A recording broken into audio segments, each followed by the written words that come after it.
What's going on, everybody? I'm Max Ralph. Seth Engle. We're on Zoom today, but we're coming at you with some quick picks for this weekend's game against Central Michigan. Penn State's a heavy favorite. I just looked at it. It's like 26.5 points. Obviously pretty unsurprising. Central Michigan's 1-2 right now. Penn State just absolutely dismantled Auburn. Seth, what are you looking for in this matchup? I'm just looking for a continuation of what we saw against Auburn. As we know, consistency is the name of the game in all sports, but specifically in football, especially when you look at a Penn State team that won its first 5 games last year and then dipped off completely in the second half. Things I want to look for, a continuation of the run game. See if I think Auburn was kind of answered the question of, okay, this wasn't just a 1-game thing against Ohio. Yeah, right. Nick Singleton and Katron Allen are capable backs. Doing it for a 3rd straight game, I think would be super impressive. Yeah. But the offensive line, specifically with run blocking, I look at the offensive line. Can they come back for another great performance after, Auburn was probably, one of the best games Penn State's offensive line has had in the past 2 seasons. Undoubtedly. Yeah, so seeing a continuation of that, and then, not really much more on defense. Just the pass rush continuing to be, strong as it was against Auburn after being a little shaky in those first 2 games. But what about you? Yeah, well, I pulled Lou Nichols up here for my background. Central Michigan running back Lou Nichols led the nation in rushing yards last year. Had over 1,800, was more than 200 more than the guy behind him. So that's impressive. And part of it is because he ran the ball so much. I mean, he had like 42 more carries than the guy in second place. But you know what? Guess what? He still led the nation in rushing yards. That's something that's not taken lightly. But the other thing is, like, Penn State just got done absolutely handling Tank Bigsby and Jarquez Hunter, who didn't lead the country in rushing yards last year, but are probably better backs than Lou Nichols, are more talented and just put better things on film than he does. So I pretty much expect Penn State to have no issues at all on the defensive side of the ball.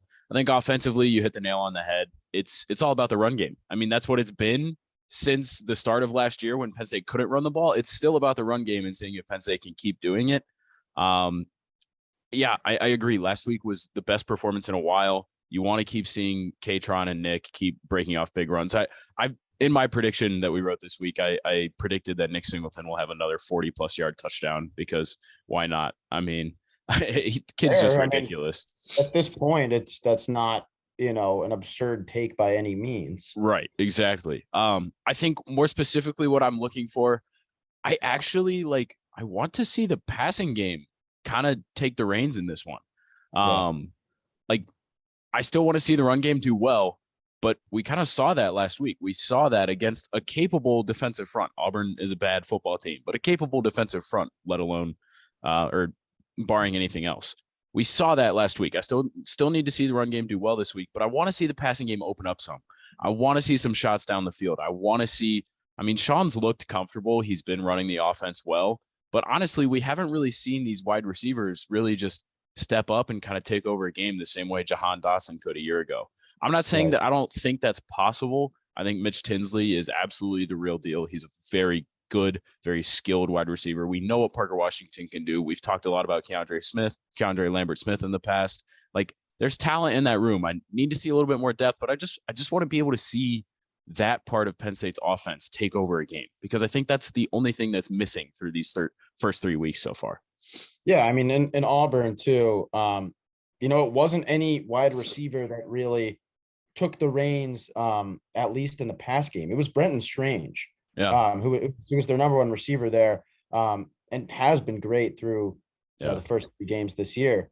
I agree with you. Mitchell Tinsley's been, about as good as you could ask for from a transfer coming in. Parker Washington, I would like to see a little more from. He hasn't found the end zone yet. I remember there was, he technically scored and then it was called back in the Ohio game. But he's not necessarily having that Jahan Dotson type of year so far that we all expected he was going to have.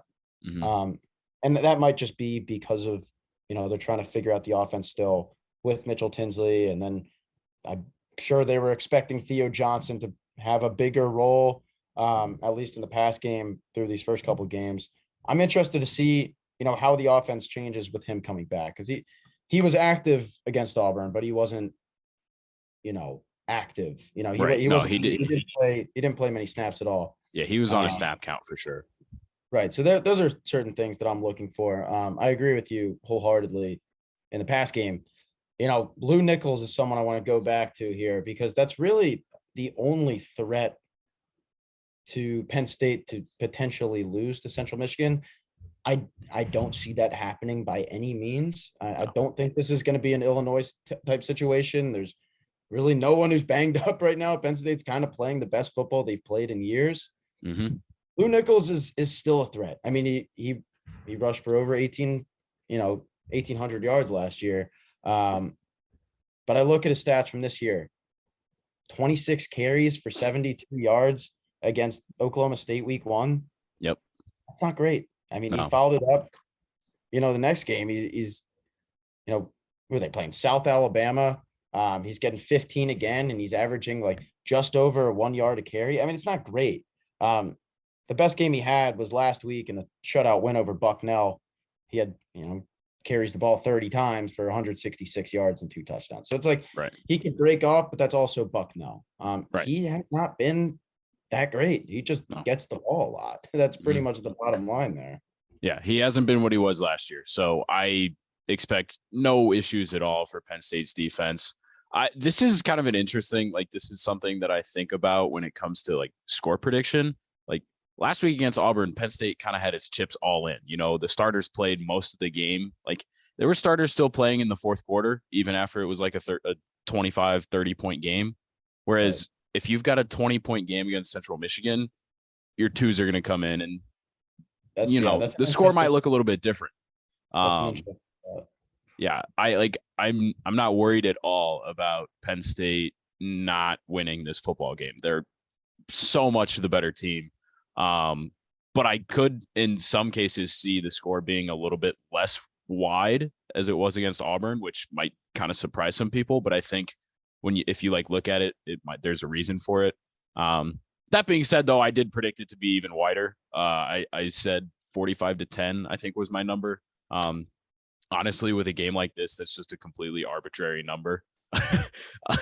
I have no idea. I was like, you know what? Penn State's gonna score 6 touchdowns and kick 2 field goals, or I don't know. It's just who knows how this is gonna play out. Penn State's gonna win. They're gonna win by a large margin. I just don't know exactly how this one's gonna play out. But very important note: we're all gonna be on Drew Aller watch as soon as maybe in the second quarter again, but as soon as the third quarter hits, that kid's gonna be playing. So keep your eyes peeled. See, I take your thoughts into consideration when you talk about, the second stringers and the third stringers could come in. That doesn't necessarily change the fact that I believe this is going to be an all-out, blowout. I have 52-7. Yeah. It's one of the most run-heavy teams in the country. If that doesn't work, they're not going to be able to score. It doesn't really matter to me whether it's Penn State's first, second, or third team in. Mm-hmm. Because their second and third teams are both pretty good. Their depth is that good on the offense, where it's they're still able to put up potentially 30 points using their second or third team for the whole game.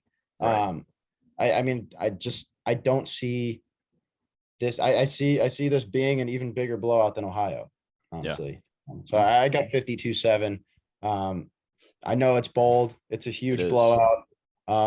I don't usually predict it like that, but the way they played last week, I mean, it's just they're red hot, dude. I can't see them, slowing down. Yeah, no, I do agree with you. I mean, I will say Central Michigan almost came back and beat Oklahoma State, who's ranked in the top 10 right now. But that was week 1 as well. I think if Purdue and Penn State played each other again, I don't think that'd be a 1-score game. I think Penn State would probably handle it pretty well. Week 1 is kind of a crapshoot sometimes. But yeah, thanks for watching. That's our predictions. A lot to watch for, especially on Penn State's side of the ball, just in terms of who's getting in this weekend and everything. But yeah, like I said, thanks for watching. Keep following along with us at collegian.psu.edu and on Twitter at PSU Footblog and Want to Know Podcasts. Peace.